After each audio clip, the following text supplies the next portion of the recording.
안녕하세요, 김타치입니다. 안녕하세요, 김타치입니다. 이 마이크로 인해 제 영상의 퀄리티는 올라갔습니다. 안녕하세요, 김타치입니다. 요즘은 영상, 그러니까 시각적 영상보다는 이제 수음에 대해서 관심이 많아요. 제가 쓰는 A6400 정도면은 뭐 시각적인 화면은 어느 정도 됐다고 보는데요.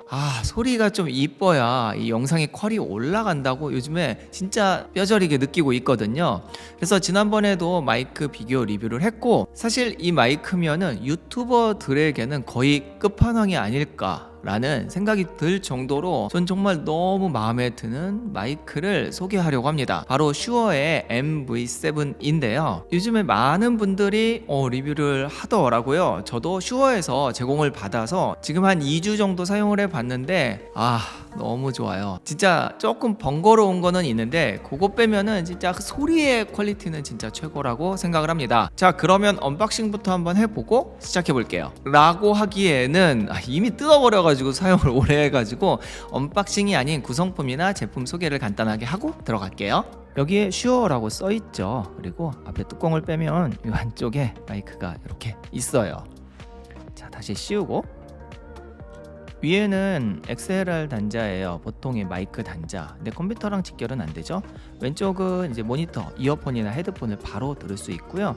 여기가 이제 바로 USB랑 연결하는 건데요. 이 XLR로 컴퓨터에 바로 연결이 안 되다 보니까 이렇게 5핀에 USB-C 타입으로 연결을 하거나, 이건 핸드폰에 연결을 하는 거고요. 아니면은 USB로 따로 연결이 돼서 컴퓨터에 연결을 할 수가 있어요. 이런 식으로 사용을 하게 됩니다. 그리고 이 윗부분이 터치 패널인데요. 이렇게 터치 패널을 손으로 문지르면은 소리를 내리고 올릴 수가 있는 거예요. 되게 편합니다. 또한 이 위쪽에 이 버튼을 누르게 되면은 색깔이 노란색으로 바뀌는데요. 이거는 이쪽에 있는 그 모니터 소리를 조절을 하는 거예요. 그러니까 수음 소리가 아니고 내가 이어폰을 꽂았을 때 소리를 크게 듣느냐 작게 듣느냐입니다. 자, 그리고 반대쪽에 얘는 음소거, 그러니까 이걸 누르면은 이제 소리가 안 들어가겠죠. 그리고 다시 풀고, 그리고 이제 이게 잘못 누르면 안 되니까 여기 요 전환 버튼과 요 음소거 버튼을 꾹 누르고 있으면 저쪽에 잠금에 빨간불이 들어옵니다. 그러면 이제 터치 패널이 잠겨요. 그래서 잘못 만질 일이 없는 거죠. 다시 누르면은 풀립니다. 그럼 그때 다시 사용이 가능한 거고요. 그리고 지금까지는 매뉴얼 레벨에서 작동을 한 건데요. 이걸 오토로 바꾸게 되면은 다른 건 다 똑같은데 지금 보이시나요?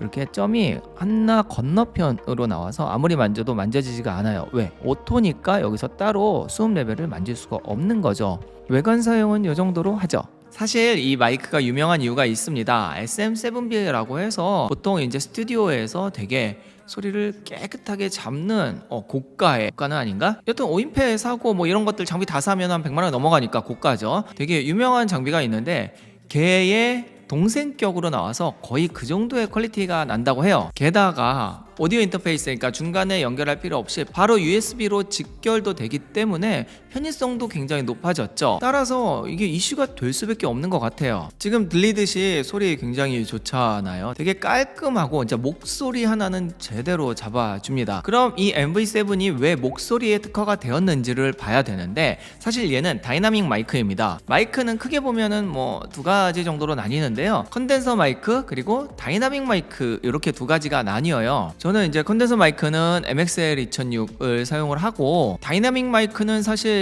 예전에는 SM5857이라고 해서 이렇게 노래방 마이크 있잖아요. 걔를 사용을 했는데, 컨덴서 마이크 같은 경우에는 감도가 굉장히 높습니다. 자잘한 소리도 되게 잘 잡고 주위에 이런 화이트 노이즈라고 하죠. 아니면 소음 같은 거를 다 잡아내요. 어찌 보면 굉장히 좋은 마이크라고 해야 되지만, 또 이렇게 저 목소리만 잡아내는 다이나믹 마이크에 비하면은 조금 너무 오버해서 소리를 다 잡아낸다는 거죠. 그에 반해서 얘는 진짜 이렇게 방향에 제 목소리만 깨끗하게 잡고 옆에서 나는 소리나 이런 것들은 다 이렇게 분리해낼 수 있기 때문에 조금 더 제 목소리를 깔끔하게 잡아줄 수 있는 역할을 합니다. 뭐 목적에 따라 다르겠지만 유튜버들은 사실은 목소리를 전달해야 되기 때문에 이런 다이나믹 마이크가 굉장히 좋죠. 그러면 MV7을 조금 더 잘 사용할 수 있는 방법을 한번 볼 텐데요. 바로 어플이에요. 얘는 핸드폰에 연결을 해서 녹음을 할 수도 있고, 아니면은 이렇게 노트북에 연결을 할 수도 있습니다. 노트북은 윈도우나 맥 다 사용이 가능하고요. 물론 핸드폰도 아이폰이나 안드로이드 다 사용 가능해요. 기본 케이블은 아이폰에 연결된 케이블은 없고요. 안드로이드만 있기 때문에 케이블만 사면 되죠. 한 4, 5만 원 정도 했던 것 같아요. 어떤 기기를 사용하던 어플을 사용하면은 조금 더 미세하게 조정을 하거나 내가 원하는 그런 세팅을 할 수가 있어요. 한번 같이 볼까요? 어플 사용법을 볼게요. 슈어 플러스 모티브라고 해서 슈어 홈페이지에서 다운을 받으면 됩니다. 앱스토어에 있지는 않더라고요. 우선 다운을 받아서 실행을 시키면 오토 레벨 그리고 매뉴얼 이렇게 두 가지를 선택을 할 수가 있는데 우선은 오토 레벨부터 볼게요. 하나하나 보면 프리셋은 제가 미리 저장을 해 놓은 걸 이야기하는데 저장해 놓은 건 없고, 마이크 뮤트 같은 경우에는 요거를 온 시키면 소리가 안 들어가겠죠. 뮤트. 그리고 모니터 믹스는 보시면은 이렇게 마이크 쪽으로 옮기면은 뒤에 다른 배경 음악이, 그러니까 플레이백 되는 배경음악 같은 거겠죠. 이 잘 안 들리겠죠, 모니터에. 그러니까 마이크에 연결한 이어폰에 요 마이크 소리가 가장 많이 들리고, 마이크 소리만 들리고, 가운데 놓으면은 이제 양쪽이 같이 들리고, 이쪽으로 하면은 지금 제가 이어폰을 끼고 있는데 제 소리가 마이크로 들리지 않습니다. 요 비율이에요. 이제 이거 되게 중요한데, 마이크 포지션이라고 해서 near 그리고 far가 있습니다. 지금은 제가 되게 가까이에서 이야기를 하고 있기 때문에 near로 해놨는데, 이걸 far로 바꿀 때는 약간 좀 멀리 떨어져서 얘기할 때 far로 바꾸게 돼요. 자, 제가 좀 떨어져 볼게요. 이렇게 지금 near에서 요 정도 소리가 나는데, 같은 거리에서 far를 바꾸면 소리가 이렇게 바뀌어요. 그래서 조금 더 멀리 있지만 조금 더 제 목소리가 선명하게 들리는 거죠. 그리고 니어로 바꾸면 다시 이 정도가 됩니다. 가까이 갈게요. 지금은 되게 가까이에서 찍고 있어요. 그리고 이제 다크, 내추럴, 브라이트가 있는데요. 다크는 지금 계속 다크로 찍고 있었는데 뭐랄까 약간 점이 강화된, 그러니까 이런 것들은 좀 화면의 분위기에 따라서 선택을 하면 됩니다. 조금 어두운 곳에서는 다크를 했을 때 어울릴 거고, 내추럴은 이제 기본적인 소리고, 브라이트 같은 경우에는 좀 밝은 곳에서 찍을 때 조금 가벼운 소리가 날 거예요. 앞뒤로 화면에 나와서 수음을 할 때는 다 브라이트로 찍었어요. 좀 밝잖아요. 자, 이렇게 되고요. 내추럴로 다시 바꾸고, 이번에는 매뉴얼을 볼 텐데요. 매뉴얼이 또 이렇게 어렵지가 않아요. 단순합니다. 우선은 마이크 뮤트는 똑같고, 마이크 게인은 얼마나 크게 녹음이 되느냐인데요. 자, 마이크 게인을 높이면은 이렇게 크게 들리고 점점 줄이면은 작게 들리겠죠. 그래서 한 30 정도면은 깔끔하게 들을 수가 있습니다. 그리고 이제 모니터 믹스는 아까랑 똑같고요. EQ 같은 경우에는 플랫 기본적이고, 얘는 베이스를 좀 깎아주고, 얘는 중음을 좀 올려주고, 얘는 베이스를 깎으면서 중음을 올리니까 그렇게 아마 EQ가 조금 바뀔 거예요. 지금 들으면은 티가 나나요? 제가 이거는 실험을 해봤는데 그렇게 티는 많이 안 나는 것 같습니다. 물론 이렇게 수음을 할 때는 티가 많이 안 날 수 있고, 노래할 때는 또 좀 다를 수 있겠죠. 자, 그 다음에 리미터를 보면은 얘는 뭐냐면은 보통 이야기를 하다가 갑자기 크게 얘기하면 피크 친다고 하죠. 빨간색을 해서 음이 찢어지는 경우가 있어요. 그런 것들을 좀 잡아주는 거예요. 그래서 어느 선 이상 소리가 올라가면은 순간적으로 좀 잡아주면서 음이 찢어지지 않게 그렇게 소리를 잡아주는 역할입니다. 고정된 장소에서 조용히 이야기할 때는 크게 의미는 없을 수 있어요. 근데 이제 시끄러울 때나 아니면 움직이면서 얘기할 때는 소리가 갑자기 커질 수 있기 때문에 해놓는 게 좋고요. 컴프레서 같은 경우에는 지금은 꺼놨는데 점점 강도가 세질수록 큰 소리와 작은 소리의 차를 좀 줄여주는 거예요.